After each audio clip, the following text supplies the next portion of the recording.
Many people talk about the ups and downs of married life, but no one really prepares you for life after your spouse passes away.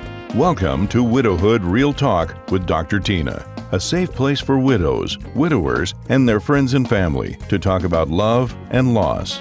Find comfort as you listen to honest conversations between Dr. Tina and invited guests who've experienced the loss of their forever partner, share their stories of love, grief, and healing. You are not alone in this journey. Join today's episode and discover a wealth of resources and learn how to connect with others who are traveling the same path. This is Widowhood Real Talk with Dr. Tina. Thank you for every podcast that you've listened to over the years. And I want to tell you, I am inviting you personally to join me for Hope Grows Here, May 16, 2026 in Norfolk, Virginia. We are celebrating my 60th birthday, and we're celebrating the widowhood. This is an opportunity for us all to get together and celebrate. Dancing, comedian, photo booths, and so much more fun. Oh, did I mention it's a 60s costume? I hope to see you there. For details, email me at widowhoodrealtalk@gmail.com. See you soon. Hello, widowhood. Have you ever wondered what life would look like if you gave yourself permission to make change? If you gave yourself permission to grieve and also laugh? This conversation with Kelley is going to challenge you and probably give you permission to live a life that you enjoy. Let's get into this conversation now. Hello, Kelley. Welcome to the widowhood. Hi, thank you so much for having me. I'm so happy to be here. I mean, like, if I were to look in the ticker tape in your head, it's like, thank you, welcome to the widowhood. Like, what's the backdrop of that when you think of that? Oh, well, I go to the label of widow and it's like, wait, what? I still feel like I'm 30 and, you know, like old people are widows, like in their 80s, not Yes. people our age, and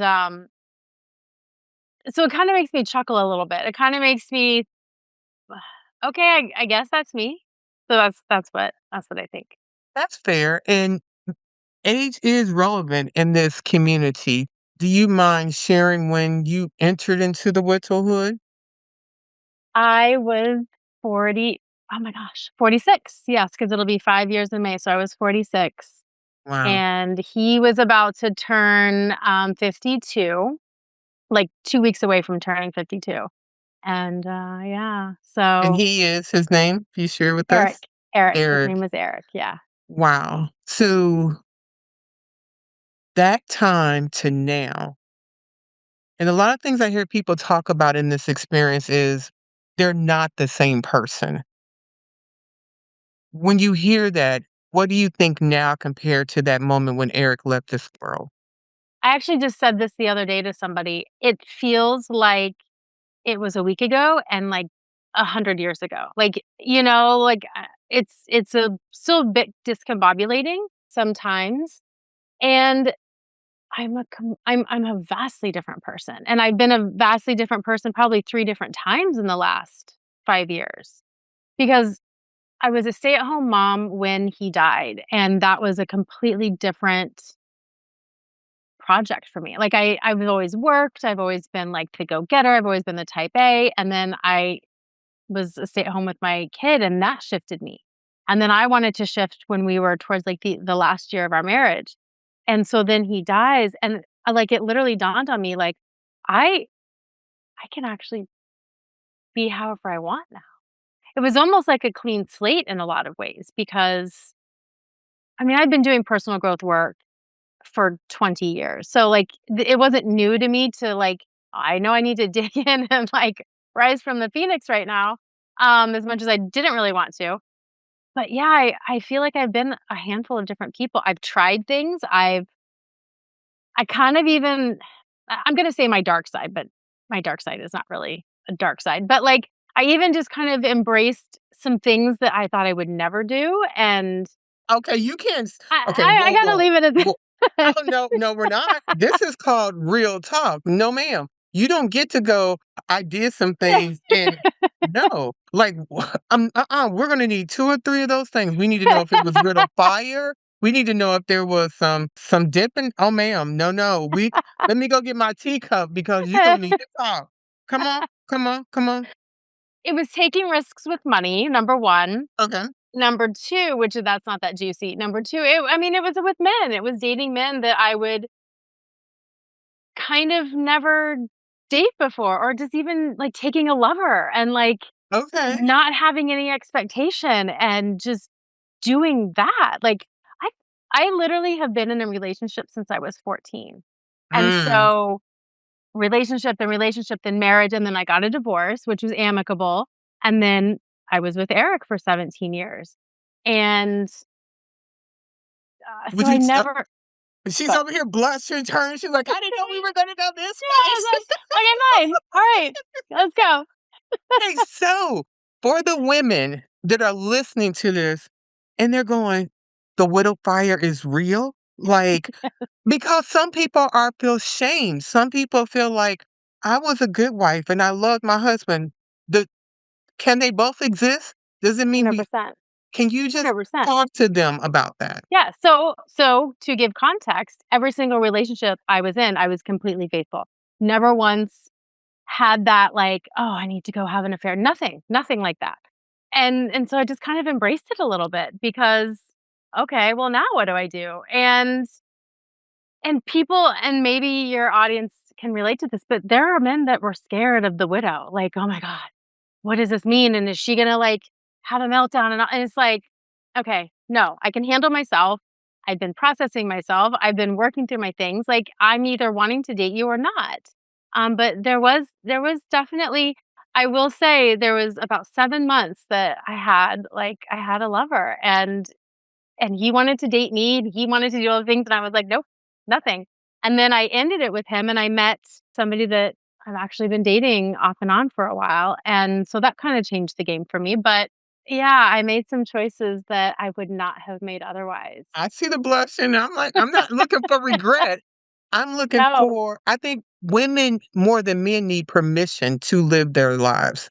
Yeah, Thank I you. agree. I think societally, it's okay for men to go, and I'm not even saying we should go and sleep with everybody. I really do think that there is a beautiful exchange that could happen, and now I'm in this space where that's what I want. And I've had that, and that's what I want to continue having. And when you become a widow, when I became a widow, I'll just speak for myself. When I became a widow, like, the landscape changed, right? Like, it was almost like we're in a different ball game right now, guys. Like, so whatever, like, we're creating it at this point. And so I just kind of made my own rules and kind of figured it out, and things got messy. I will admit there was a moment where things got really messy, and that was not like my best look. But I don't regret anything. And that is the reality. Yeah, It started getting messy from the moment Eric stopped breathing. Like completely. everything after that was just like when you think about saying I have a clean slate, but at the same time it's not the clean slate I wanted.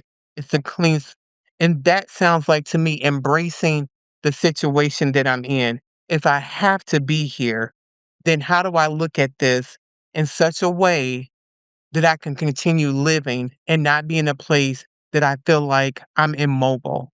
Yeah, I can't do anything else. And I often see that people are in one of two places. One where grief has become our badge and sadness is the way in which the world has told us to validate the love for our spouse, or someone who has said, I always wanted to go roller skating on the boardwalk. He didn't like doing that, but I'm gonna do it because I do. right. Maybe I wanted to burn candles in the house, but he had an allergy to it, so I didn't. Then I'm going to start doing the things I enjoy and focus on loving me. Yeah. And I think that's important. I think it's crucial. And I think I've seen I know how I lived, and I was like the latter, right? What you're saying. And I've seen other widows, like, literally have an altar to their late husband. And there's men that want to date them, and they're like, "No, I absolutely cannot because it would be disrespectful." And it's like, I mean, they're good. they're in spirit. You know what I mean? They're in heaven, whatever you wanna call it, they're good. They're not, like, asking you to, like, not live your life, and I think it's a disservice to ourselves to shut that part off from, the world, because 'cause we're not living our gifts. We're not, Mm. you know, bringing the light or the love to whatever situation that we can if we're dimming it and distraught and living in that.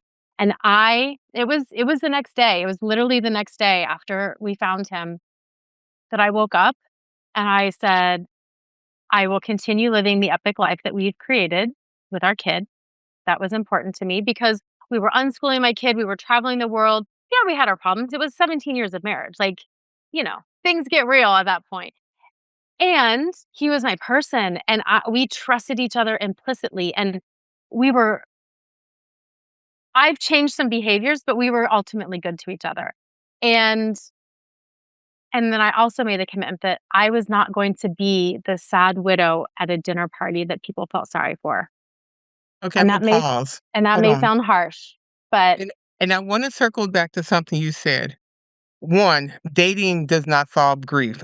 We're we're just talking about your journey. I just wanna yeah, be clear to anyone that is listening. You mentioned that men were afraid of the widow.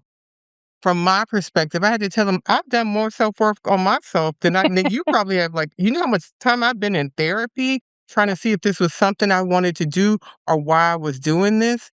So, I didn't go into that willy-nilly when it was the idea that it was like, first of all, I was with my late husband for 32 years.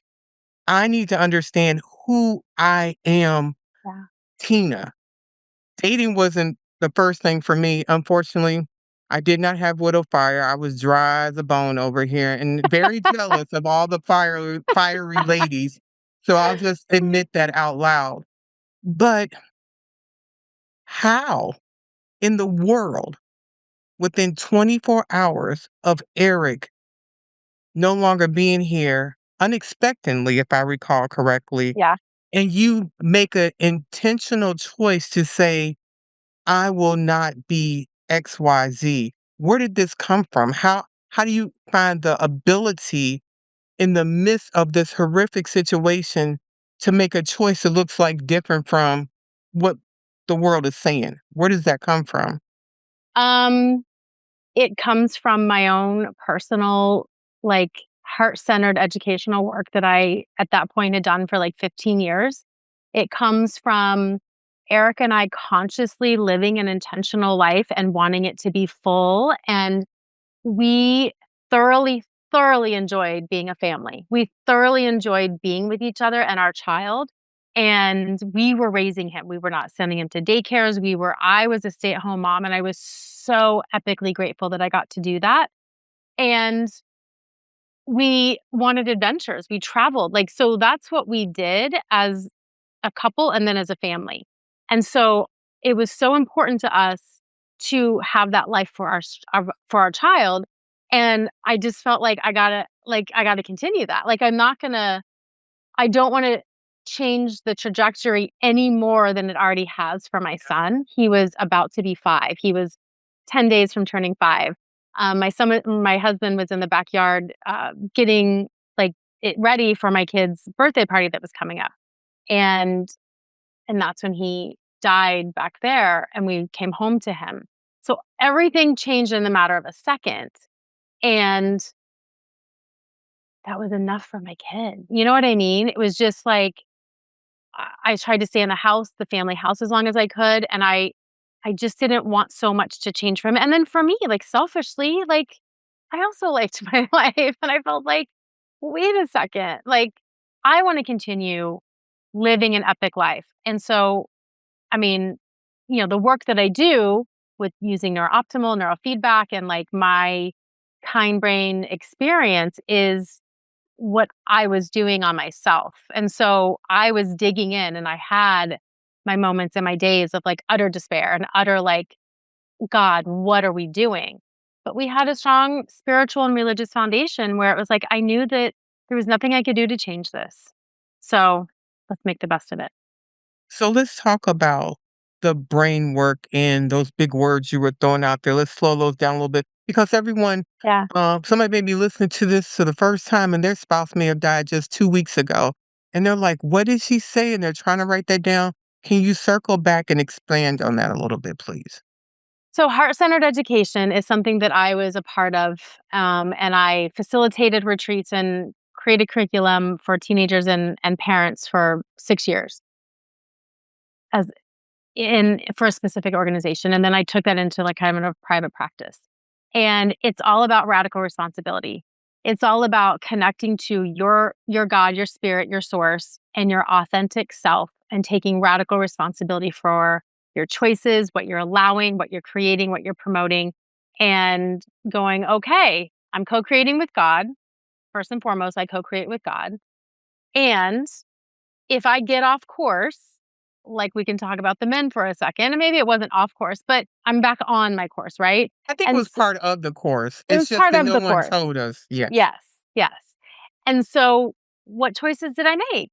Like, it's all about my choices and my desire to better my life and better myself and be as conscious as I can in my communication, and I'm still practicing with that. I just had a conversation with somebody today, and I had to remember, like, wait a second, like, I chose to be upset. I chose this. I can communicate that more effectively. So for the woman who did just lose their husband a few days ago, a couple weeks ago, it's hard.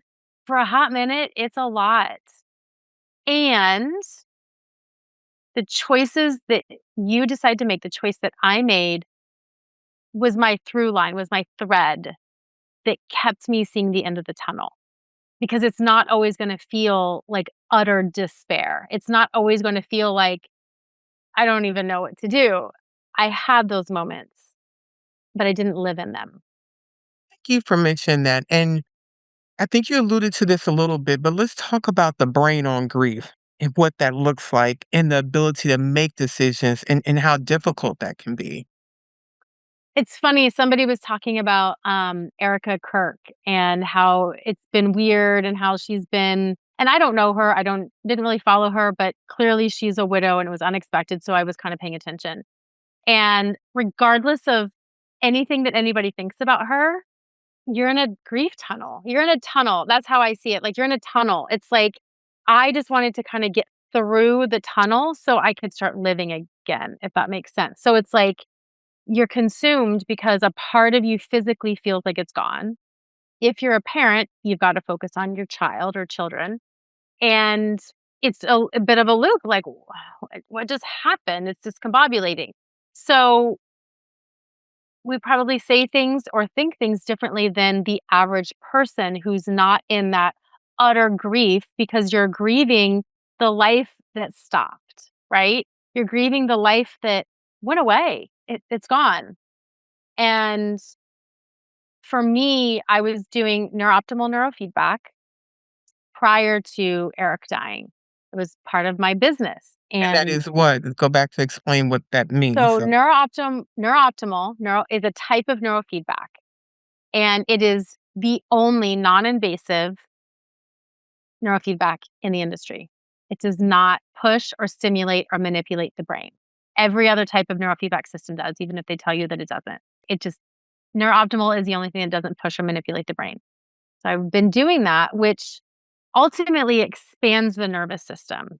So it brings in resiliency, because my brain and my body are choosing during the neurooptimal sessions how it wants to organize itself for what new neural pathway it wants to create. So I was already, like, working on expanding my capacity to handle really hard things.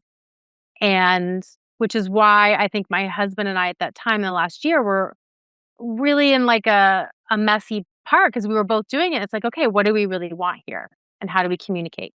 So coming out of that, I'd already had enough under my belt where I was like, okay, my nervous system is expanded enough, and I'm still going to feel the grief and the devastation and the whatever. But it helped me be clear headed and focused and in my body so that I could handle day to day things. I know there's widows that were like, I didn't eat for 3 weeks and I was in my bed for 6 months and my kid, whatever.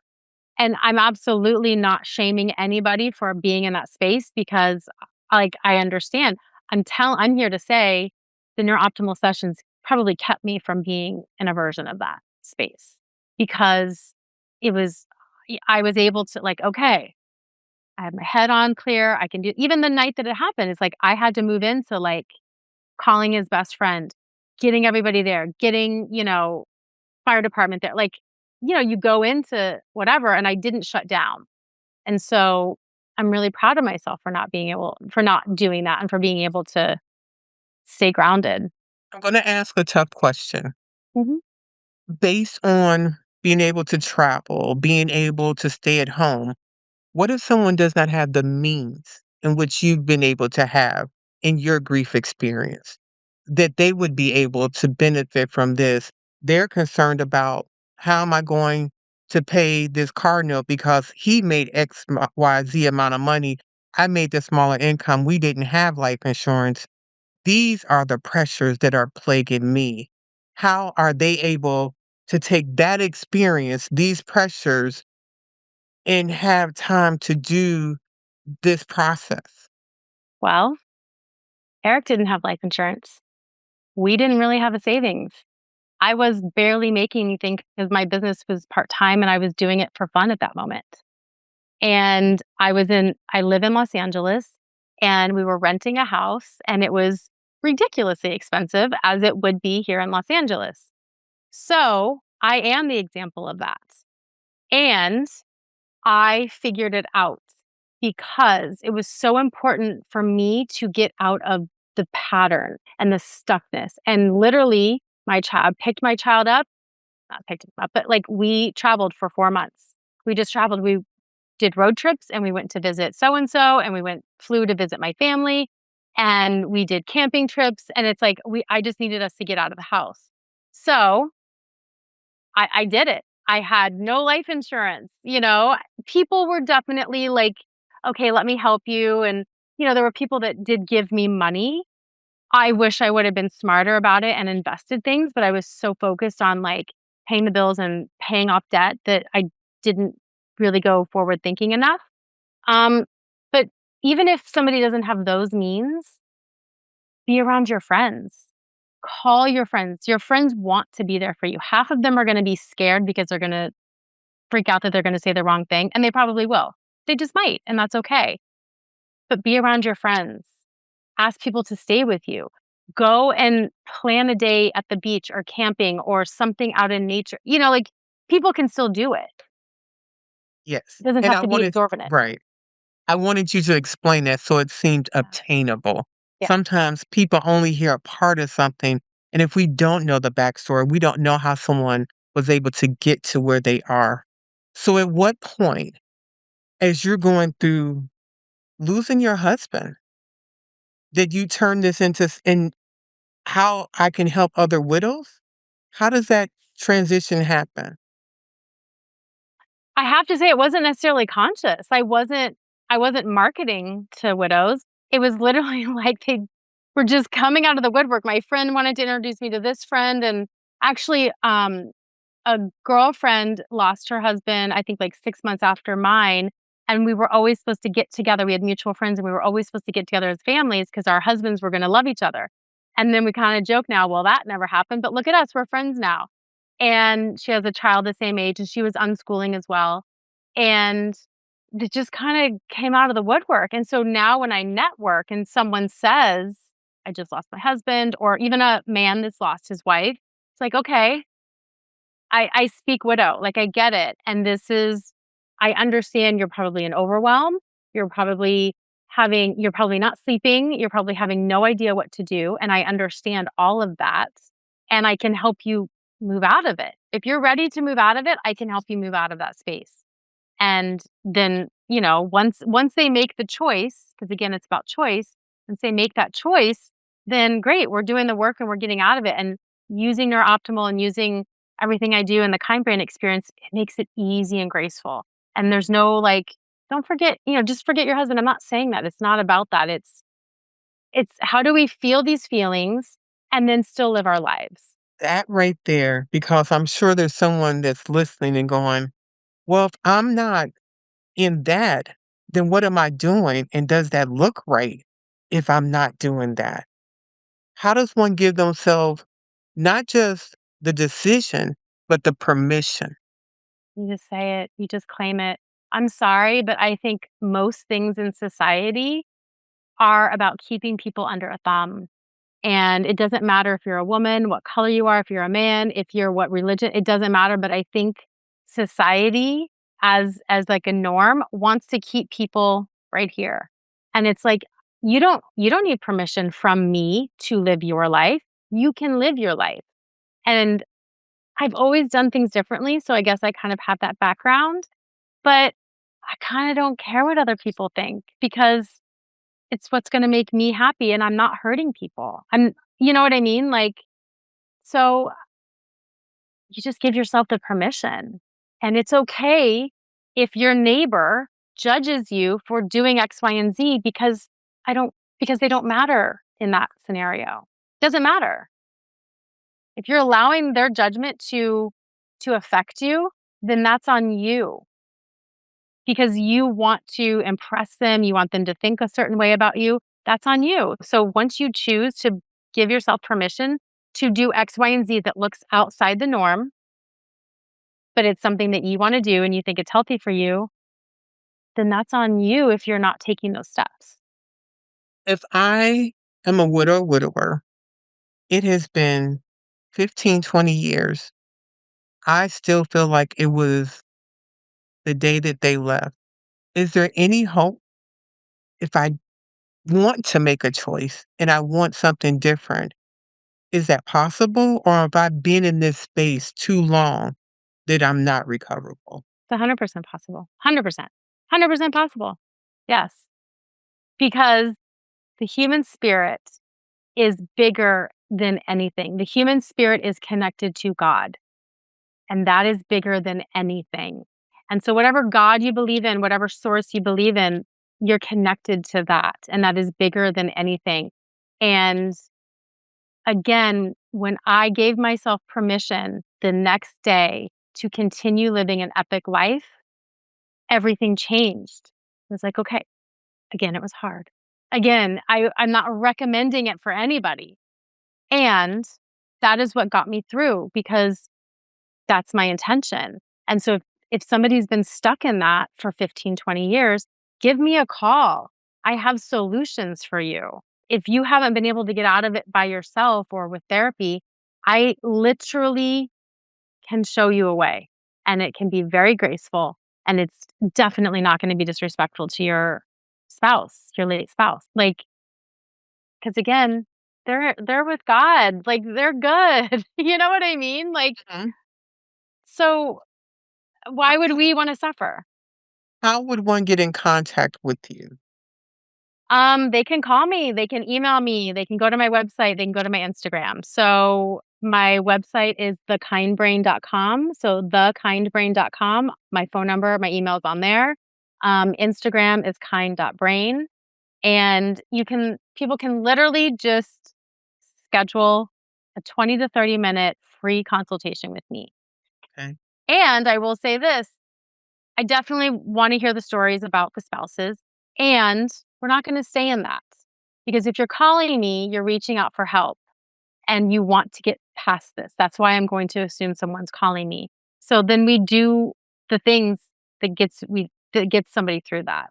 So it's like, great, you're signing up for the program, you're renting the Neurooptimal, we're meeting once a week. I will handhold you through this and you will be able to do it. Like I have complete faith in every single person that I talk to that they can move through it.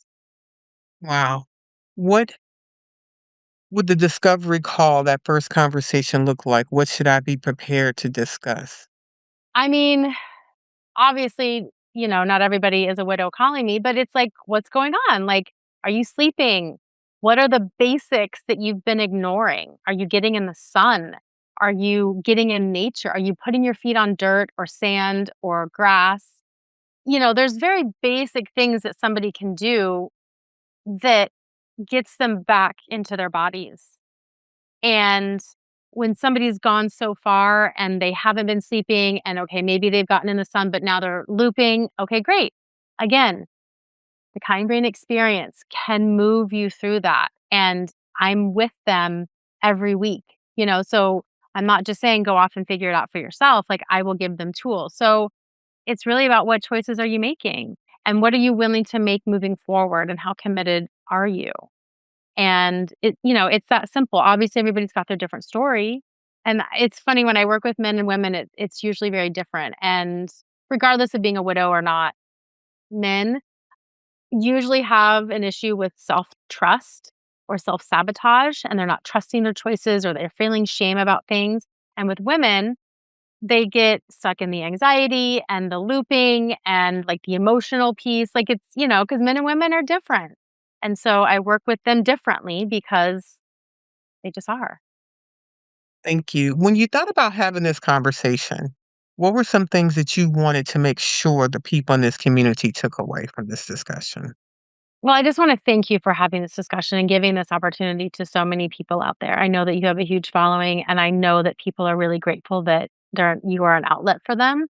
And if anybody can take away anything, it's giving them permission, giving themselves permission to live the life that they want to be living authentically. And everybody can do that.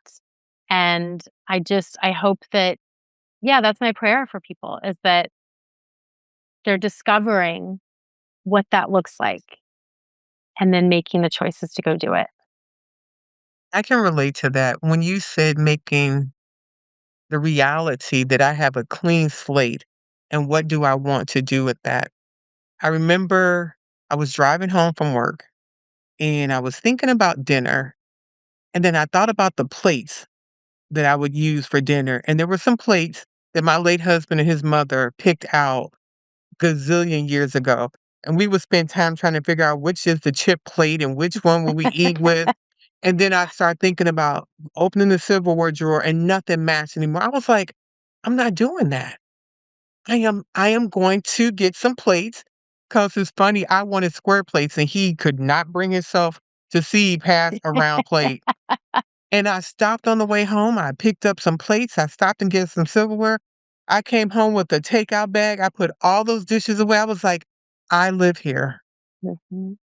and I'm going to live here. Yeah. My husband had died and both our children left to go in the military. So now I'm in this 2,600 square foot house that just had Thanksgiving and all the things to be in there by myself. And I had to make a choice. Was I going to feel abandoned or was I going to choose to live? And all these things do not take money. I took different things in the house and rearranged. I took what was my daughter's bedroom and made that my study. I moved things around and took my son's bedroom and made that a guest room. And I just started adjusting it for me.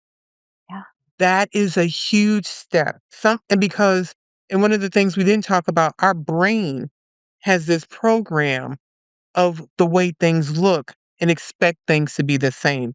You can simply change the paint in a room or change, maybe it's a chair where your loved one always sat in when you came in the house. You see that. You move that chair, your brain has to start reprogramming. Yeah. It's going to create a new neural pathway. I think Yes. the most important thing you said in that is you made the choice. You made the choice. And that is amazing. How did it feel in your body? Like once you, even just the dishes, like once you, changed the dishes and you were in your house, you were in your kitchen, how did that feel in your body? Oh, amazing. I mean, but I'm a retired Army officer. I am purpose driven.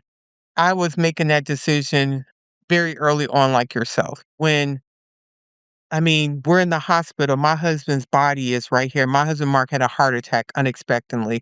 My daughter makes it to the hospital, and I'm literally just picking myself off the floor before because the nurses said, your daughter's coming. And I'm like, okay, she doesn't need to see me like this. Let me sort of get myself. And I literally told her, you are still going into the military as planned. And to this day, she's like, Mom, I'm trying to cry. You're like, stay on task. But I've seen too many other people lose their lives because they felt like they had to stay at home to take care. I didn't need her to pause her life for me. I knew that I would some way or another figure this out, but it didn't require her not having a life. And that was just in the and I know her dad would have been like, "No. We've traveled the world. We've done I need you to keep living. We're gonna cry this out, but no." So I can relate to that because that's how I am. But I know a lot of people are not that way. But they may want what it looks like to be that way and trying to figure out how do I change this because my coping skills for previous griefs are not serving me well in this situation. So I need something different because I want something different.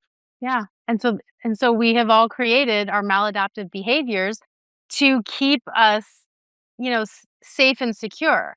But they've proven to not be that helpful because here you are, or here somebody is, 10 years later, still in complete grief and despair. And it's like, it doesn't have to be like that. It just really doesn't. And yeah, I moved Eric's clothes, I think, I don't know, a week or 2 after I moved his clothes out of the closet. I got a new bed. I changed our bedroom furniture because it was like, okay, like you're saying, I live here now. This is me. And it's okay to do that. Like, yes, the prayer that I have for everybody is that they give themselves permission to do what is best for them at this point because everybody is different and you are now living in the house. I'm saying this to the audience. You are now living in the house. Things have changed. And it's okay that you want to change dishes, bedroom furniture, your hair, whatever the thing is. Like, it's okay to do that because now this is your life. You're not doing it jointly with anybody else until you do again. But right Or you now, don't. or you don't. And so make the choices because I am just a firm believer that our spouses are in heaven or whatever cheering us on. Mm. I know that Eric, when I get with his friends and I get with his best friends, we ride him, like, we make fun of him. I know he is just like, "Thank God." Like, I love this so much because he loved that when he was alive. And I know he is absolutely like, "Yes, girl, you're gonna get married again. I want you to find a great dad for Zane." All the things. Like, I know that he wants me to be happy, and I guarantee that is the same for everyone else because they're in spirit. They're just a soul with God. I'm going to challenge another question. What about that person that had a horrible marriage? There was abuse. There was abuse that deep down inside, they are relieved that they are no longer in this situation. And they think their spouse is like, good, I'm glad you're mad. I'm glad you're suffering. They don't have a vision of them being in a happy place. They're just glad that they're no longer in despair. Well, What do we then say to them? what I would say is, great, then be grateful that you are in a new situation right now. Like, be in the gratitude of the abuse is done. And now I can make different decisions. My guess is then that that person is going to have to do a lot of soul searching and digging to understand how they got themselves into that situation and how to not repeat it again. So to me, that's another topic because they were in that. Whether they were on their way to getting out, whatever it was, they were in it, and there's a reason why they were in it. So how do we avoid doing that again? But regardless, okay, let's move into the gratitude. If you're clean and clear, then be clean and clear and be happy about it. Great. How do we move you into getting again back into your life? And I'm not even being cold and callous about it, but again, we are the ones physically living here. Like, we are still in the 3D body form. And it is completely on that person that you were saying, the example that you said, to be in the mindset of, I know that my spouse is in heaven going, oh, whatever. That's your mindset. So you can shift that. You don't have to stay in that.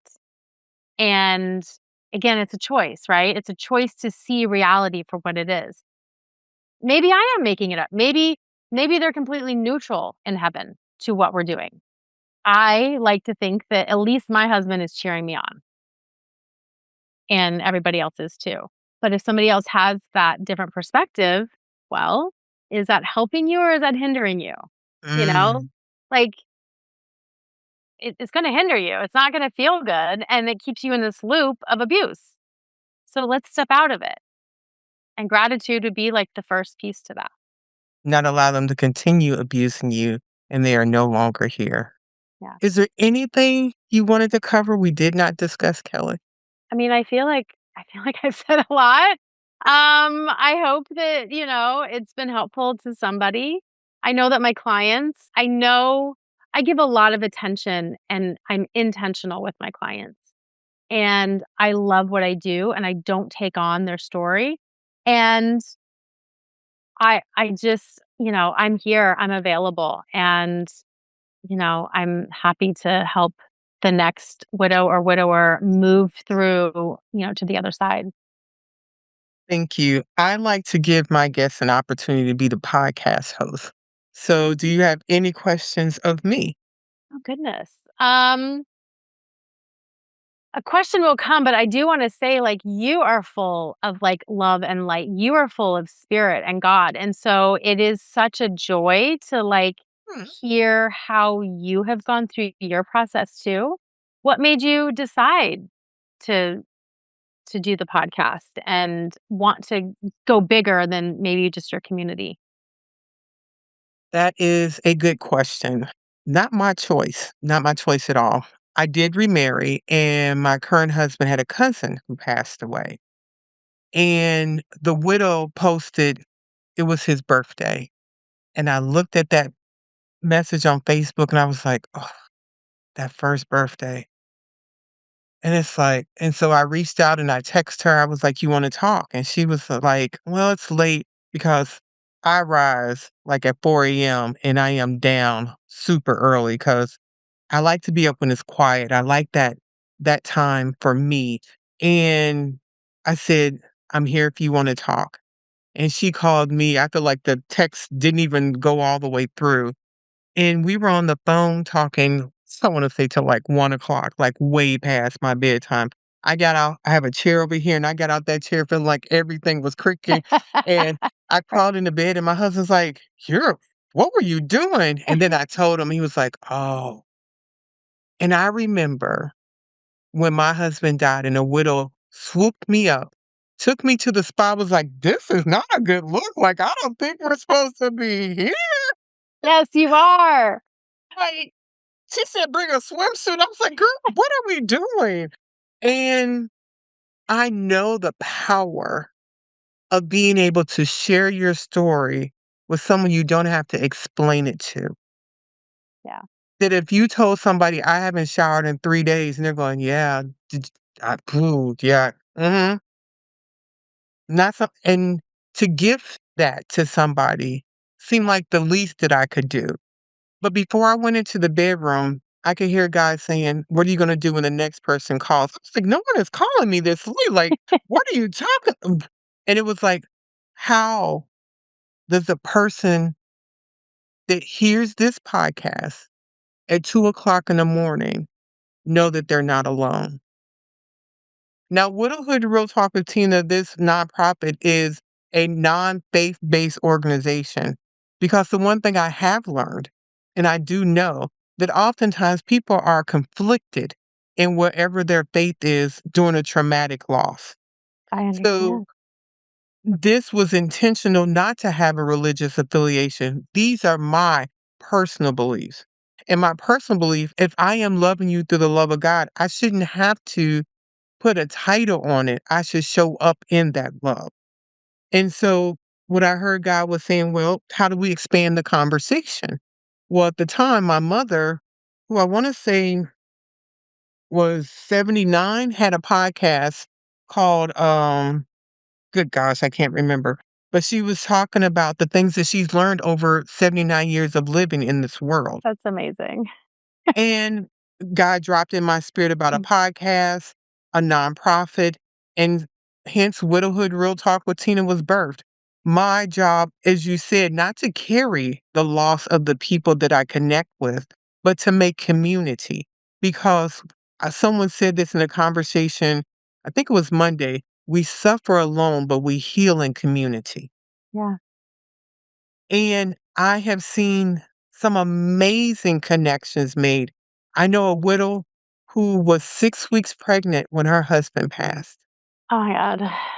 And to be able to connect her with another widow who now has a child about the same age and they live 30 minutes from each other is an amazing gift to give to the world. We are having an event here in Norfolk, May 16, called Hope Grows Here. We Mm. are celebrating my 60th birthday. Yay. We are also connecting. There are a lot of people that have met virtually, and then we'll meet each other for the first time. And I love so that. yes, and so a lot of people don't have a triggering experience to dressing up in 60s outfit, but we may have an experience like, "Last time I dressed up was with my spouse," so we didn't want any of that. I wanted it to be 60 themed, so if you wanna go glam or if you want to be bell bottomed out, but we need to be able to have something to look forward to celebrate, to enjoy, and in the same time of this experience, to be able to raise money for people that are needing to go back to school to obtain a livable wage. So turning my birthday into something for the community to celebrate, because there are so many times that I've talked to widows and widowers, they don't have anything to look forward to. They don't have any place they want to go. And I know some of these people are traveling for the first time, maybe getting on the Wow. plane since their spouse passed, to be in this space, to be with other people and to celebrate. That's huge. That's really beautiful. I love that you're doing that. Good for them and good Yeah. for them for going and like and Yes. making it a commitment to attend. Yes.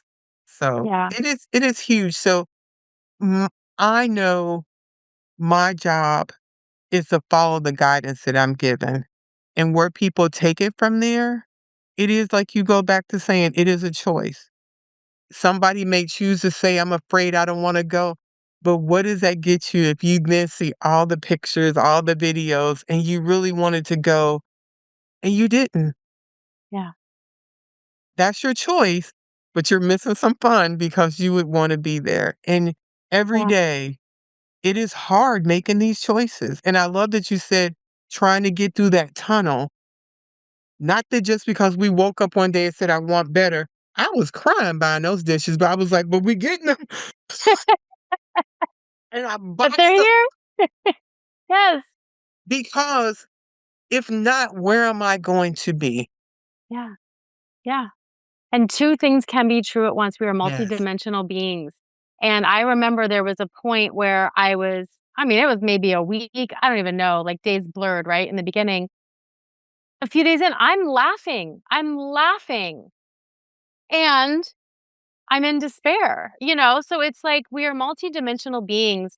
And when we are not taught that and we are taught to be shameful and feel shame to feel something out of the ordinary, you know, whatever that is, going to the spa, buying the dishes, cleaning out the closet, when we're taught that that's not an appropriate timeline. What is an appropriate timeline? Nothing like it doesn't these are arbitrary, completely arbitrary. Right. And when people keep themselves in that box, well, it's like being in the birdcage.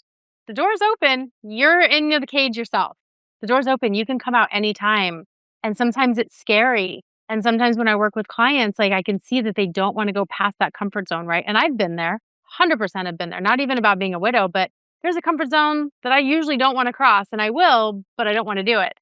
And once we cross it, it just frees us up. But, you're the only one keeping yourself in that comfort zone. And once you get outside of that box and outside of that cage, it's like, ah, there's a taste of freedom here. And it's okay. It's completely okay. Go to the spa, get a massage, have sex with somebody that's going to make you feel better. Like biologically, we need human connection. We need these things, being holed up in our house is not healthy for anybody. So, yeah. Thank you. Well, Kelly, I would like you to close out this conversation. Anything you'd like to say before we wrap it up? I leave it in your hands. Oh goodness. I feel like I said so much. I mean, just thank you for giving me the space. Thank you for letting me hold space, here. And I really, really would love to hear from people that are listening to this episode and, if anything resonated with them. But the biggest thing I can say is allow yourself to make the different choice. It is okay. It is okay. And if you need me to say it or you to say it, it's okay. It's completely okay. And you know what? You might mess up. You might make a choice that gets messy. I have done that. I have been there, and there was some things that got messy, and I clean it up and I move on, and it's okay because we're living, we're breathing, we're human. So, yeah, that's just I'll end on that. Thank you. Thank you. Thank you for spending another episode with Widowhood Real Talk. If you found the contents of today helpful, share the episode to anyone you know who may need it. Subscribe to the show and tune in to Widowhood Real Talk each week. Then, visit widowhood-realtalkwithtina.org to join the community and access additional resources. Remember, you are not alone in this journey.